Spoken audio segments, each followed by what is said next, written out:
Hey guys, for today's video I wanted to do a video on forgiveness, or forgiveness towards other people. Forgiveness of yourself is going to be like a separate video, maybe like a part 2 to this video, but that's kind of like a whole different approach, and at least for myself it's a whole different approach. So I wanted to do this video. I know in a sense it can seem similar to my last talking video like this, which was how to not take things offensively. If you guys didn't watch that, you can click right here and go watch that. But the difference between this video and that video is if you're already feeling the agony or pain of what somebody else did. So basically, if you already took what somebody else did offensively, then this is kind of like this step you would get into, which is the act of forgiveness. So I'm letting you know right now this video is probably going to be all over the place because I'm going to like kind of hop around and just touch upon what I feel like works best, which is, again, scatterbrained per usual, but I hope that you guys like this video. So I know that whenever I'm upset at something or very angry at something that had happened to me, and I'll be the first person to say I can hold a mean grudge for a very long time, and it's not something I'm proud of at all, but that's how I am, and I'm trying to learn to get better at that.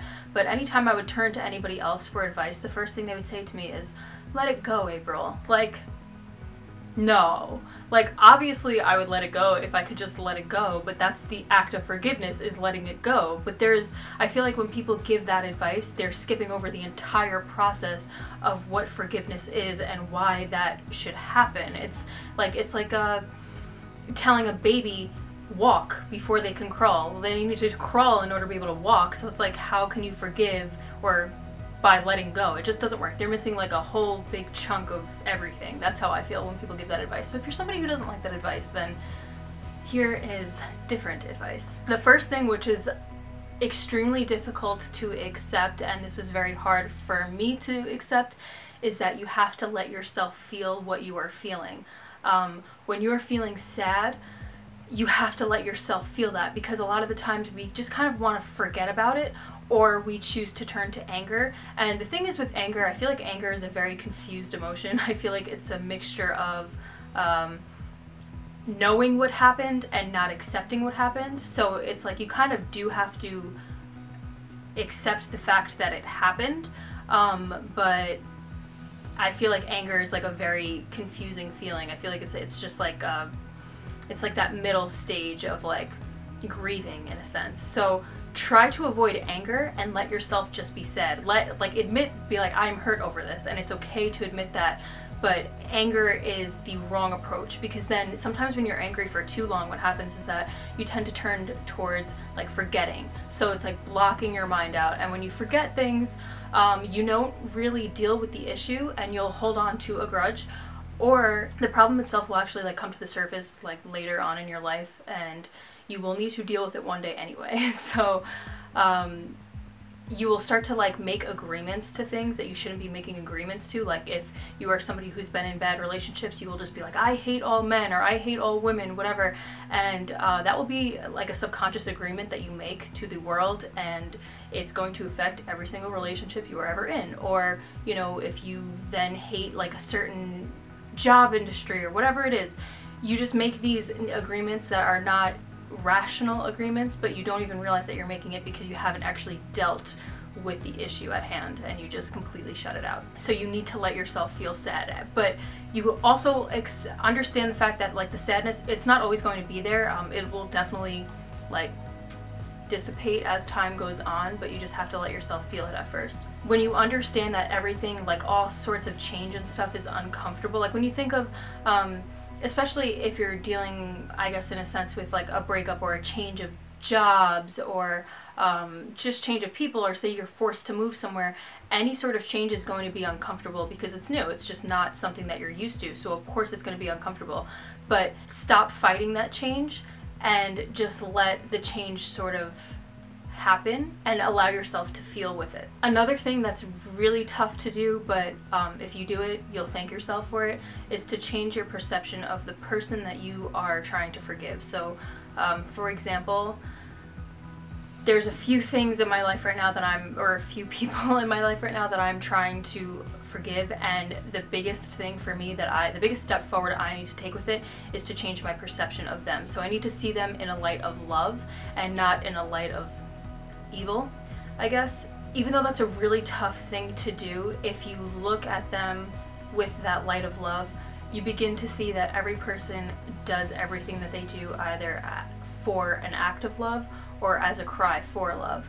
So when I look at people who have done things to hurt me, even if it was intentional and if, like, they were doing something that was harmful towards me, it was their form of a cry for love, even though it wasn't an act for love, and they're just doing the best that they can with the knowledge that they have, which may not be rational to me or rational, period, and there may be no way to justify what they've done wrong, but if you look at it in that sense, you can let go of some of the resentment that you have towards them. Part of forgiveness is also giving up hope that the past can be any different, which is like kind of strange to put it into words like that, but a lot of the times when we're holding on to this anger and this sadness and everything else, it's just like we want things to change or we wish that this didn't happen, but it did happen. As bad as that is, it already happened. It's at this point done and over with.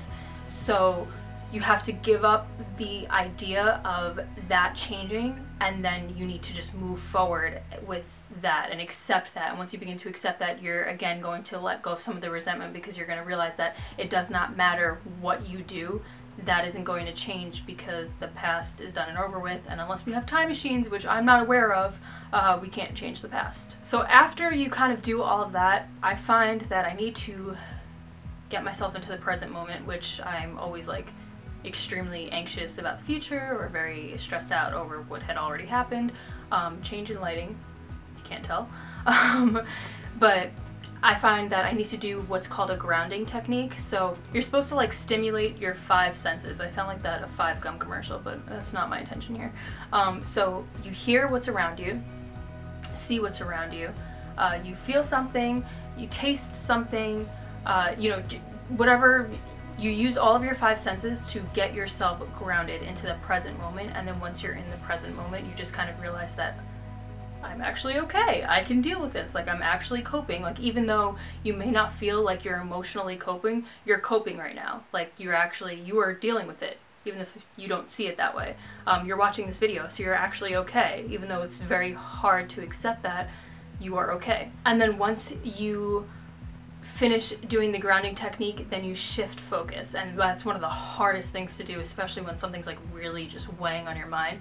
Shift focus. For me, whenever I'm shifting focus, I really like to focus on pageants, something that is like a goal that I want to achieve, and it's something that's positive for me.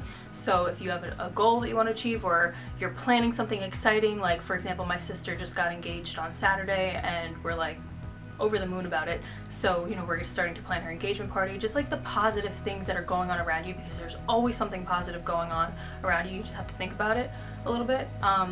So just do that positive thing, look at your goals, look at what you're doing, and you begin to shift focus and not fixate on the negative so much, because when you just fixate on something that you can't change, you're gonna drive yourself into this crazy thing. Also, I know like a lot of people say, oh, forgive for yourself. Like, you're not forgiving for somebody else. You're not forgiving for the person that you are trying to forgive. You're doing it for yourself. That way you don't, you know, eat yourself up, which is in a sense true. But if you look at forgiveness in that light of things, you're actually not really forgiving when you think about it.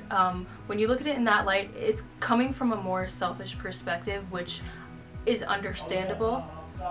When you're forgiving somebody, you have to actually genuinely forgive them, because you see their point of view. Even if it's not rational or justified or whatever it is, you do need to come from a place of love.